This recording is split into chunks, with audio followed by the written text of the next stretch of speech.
The United Nations has issued one of its starkest warnings yet on the humanitarian crisis in Gaza.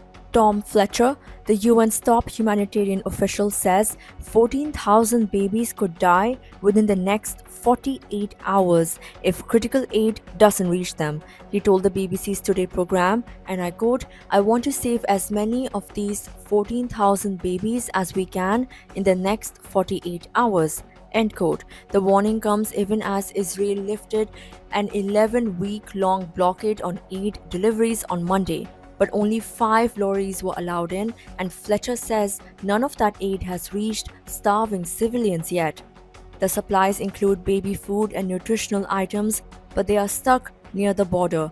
The UN says they are facing massive hurdles and life-threatening risks while trying to deliver aid deeper into Gaza. Fletcher says he's hoping to get 100 trucks in today, but called the current effort a drop in the ocean. He added, and I quote, "We need to flood Gaza with humanitarian aid." End quote. This desperate plea follows a deadly night of Israeli airstrikes. In just 30 minutes, at least 38 Palestinians were killed, according to local medics. The renewed strikes have drawn international rebuke. The United Kingdom, France, and Canada issued a joint statement urging Israel to stop its new military offensive and dramatically increase the flow of aid. It is their strongest condemnation yet since the war began.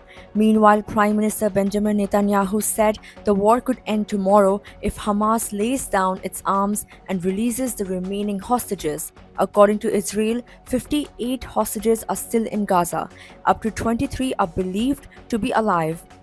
Netanyahu admitted on Monday that the decision to allow even limited aid into Gaza came under pressure from Israel's greatest friends in the world. He said, and I quote, "We must not reach a situation of famine, both from a practical and diplomatic standpoint." End quote. But he also accused Hamas of stealing aid and insisted that Israel would only allow a minimal, basic bridge for food and medicine until a sterile area under IDF control could be established. On the ground, the situation is dire. Palestinians in Gaza City say they can't even find bread to feed their children.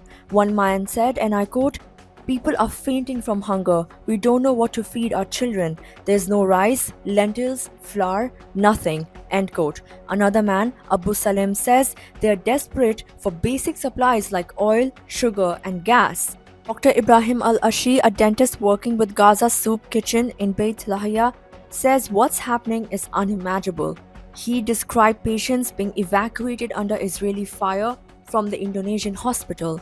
Some were bleeding, lying in beds, while medical workers carried them through shelling with no ambulances, only their bare hands. That hospital has now ceased operations due to Israeli attacks. Israel says it targeted terrorist infrastructure near the hospital, but residents and medical staff say the suffering is immense. Stay tuned for more updates.